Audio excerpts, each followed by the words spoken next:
Uf, havo ham isib ketdi. Mama tezroq chiqing-a, isib ketdi havo ham. Ketaylik tezroq. Boryapman mana bolam, boryapman. Mama, o'zi bugun qanday bayram? Siz hammani uyga yig'yapsiz. Endi bugun nevara mustaqilligimiz, bu o'zgacha bayram.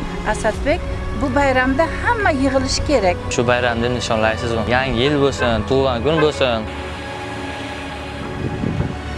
Assalomu alaykum. Hoppa, bir konsert yo'qsiz-ku, issiqlab ketdim endi yerdan o'chay. Voy, to'xtang, Shopir aka, to'xtang.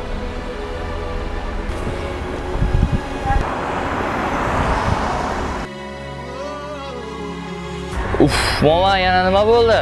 Suvobga? Mama, shunchami? Mama, ketdiga bo'ldi, issiq shundan keyin tashingga qo'yingizagini. Sharmanda qilasiz odamni. Ko'chadagilar nima deydi endi? Ko'cha boshidagi qabristonga bir to'xtab ketaylik. Mama, bu nimaga unday qildingiz? Bolam, bu mustaqillikka yetishish o'zidan o'zi bo'lmagan. Bu mustaqillikka erishishimiz uchun qancha vatandoshlarimiz jonlarini fido qilishgan.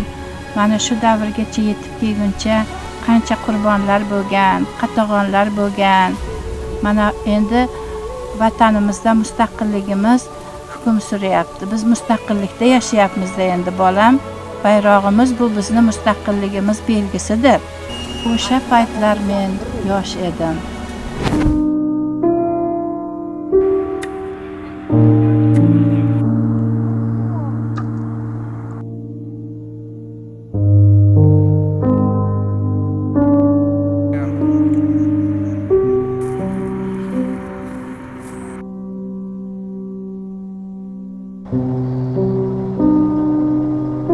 Qo'shnimiz Murodjonning oilasiga ovqat yetkazingizmi?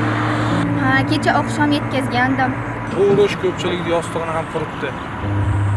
Murodjonning ham oilasiga qora xat kelganidan beri uyda halovat yo'q.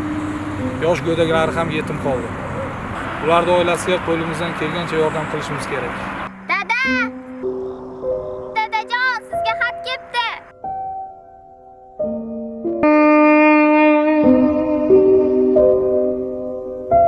Urushga chaqiruv xati kelibdi.